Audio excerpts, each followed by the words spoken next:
जब भी आकाश शाम को अकेले में मिलता तो शाम उसे अपनी बाहों में भर लेती और उसे चूम लेती। हाय दोस्तों, मेरा नाम आकाश है और आज एक और नई कहानी लेकर आया हूँ। आधी रात हो चुकी थी, सभी लोग नींद की आगोश में बेसुध सो रहे थे। अगर कोई जाग रहा था तो वह आकाश था। उसे चाहकर भी नींद नहीं आ रहा था। उसकी नींदें कोसों दूर जा चुका था। वह हर पल शाम के बारे में सोच सोच कर उसका नींद उड़ चुका था।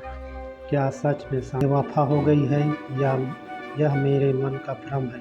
आकाश उन दिनों को याद करने लगा जब उसे शाम से प्यार हुआ था। आकाश और शाम एक ही गांव में रहते थे।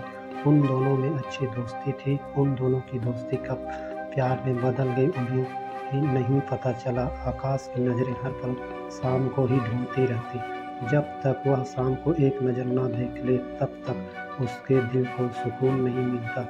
यही हाल सांप की भी थी। शाम सिर्फ आकाश के ही ख्यालों में खोई रहती। वह आकाश के प्यार में इतना पागल हो चुकी थी। जब भी आकाश शाम को अकेले मिलता तो शाम उसे अपनी बाहों में भर लेती और उसे चूम लेती। कि इस हरकत से आकाश शाम से नाराज हो जाता और समझाता, शाम ये क्या पागलपन है, शादी से पहले यह सब करना ठीक नहीं। हम दोनों जल्दी ही शादी कर लेंगे, उसके बाद जी भर के प्यार करेंगे। उसके बाद सुनकर शाम गुस्सा हो जाती है और गुस्से में कहने लगी, तुमसे प्यार करने का कोई मतलब नहीं, जरा सा भी चित को दूर हट जाते हो। यही तो उम्र है यह सब करने का। प्यार में इतना तो होता रहता है। अगर प्यार में इतना कुछ नहीं करेंगे तो हमारे प्यार करने का कोई मतलब नहीं। वो आकाश बोला, मेरे बात को समझने की कोशिश करो शाम। हम दोनों शादी के बाद दिन रात प्यार करेंगे। मुझे नहीं सुनना आकाश। अगर तुम मुझे सच में प्यार करते हो तो तुम्हें वो सब करना होगा जो मैं चाहती हूँ। इतना कहकर शाम आकाश की तरफ उम्मीद भरी नज़रों से देखने लगी। आकाश बोला, शाम ये तुम्हारा प्यार नहीं, तुम्हारी हवस बोल रही है। कुछ भी हो आकाश, तुम मेरे जिस्म की प्यास बुझाओगे कि नहीं? तो आकाश सिर झुकाकर खड़ा रहा। उसे चुप देखकर शाम फिर पूछा, क्या सोच रहे हो आकाश? कुछ देर चुप रहा, फिर बोला, मुझे माफ़ करना, तुम जो चाहती हो वो मुझसे नहीं हो पाएगा। शाम, मैं तुमसे बहुत प्यार करता हूँ और तुम्हारे बिना एक पल भी जी नहीं सकता।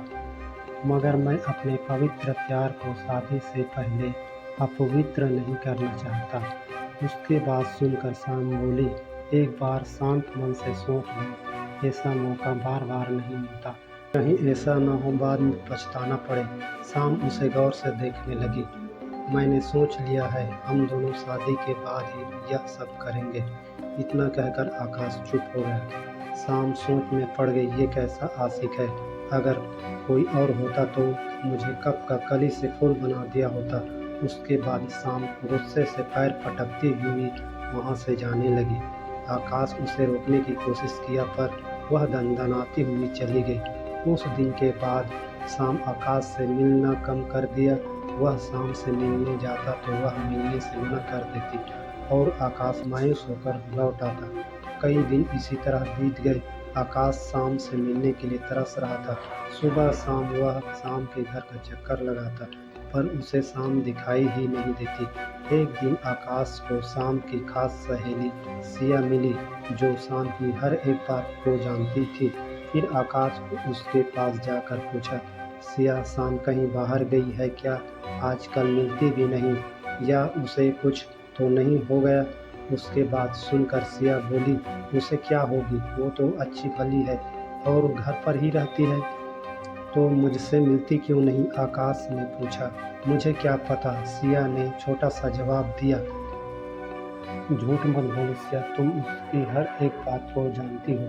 प्लीज बताओ ना आकाश, सिया से विनती करते हुए पूछा। तो सिया ने सच बताना ही सही समझा। आकाश, शाम अब तुमसे प्यार नहीं करती, वो किसी और से प्यार करने लगी है। उसकी बात सुनकर मेरा दिल जोरों से धड़कने लगा और दिल टूट सा गया। ऐसा लगा जैसे किसी ने मुझे बीच मझधार में लाकर छोड़ दिया। मेरे मुंह से एक शब्द भी नहीं निकल रहे थे। मैंने बड़ी मुश्किल से पूछा, शाम, मेरे साथ ऐसा क्यों किया? इसका जवाब तुम्हें पता है आकाश। शाम मुझे सब कुछ बता चुकी है, सिया ने कहा। लेकिन सिया, शाम को ऐसा नहीं करना था।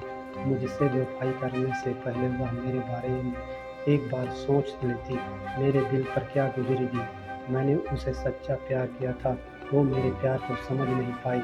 उसके बिना मैं कैसे जी पाऊँगा? आकाश उदास होकर कहा, आकाश अब तुम उसे भूल जाओ, अब वह तुम्हें अपने दिल से निकाल चुकी है। लाख कोशिश करोगे उसे तुम पाने की, तब भी तुम उसे नहीं पा सकते।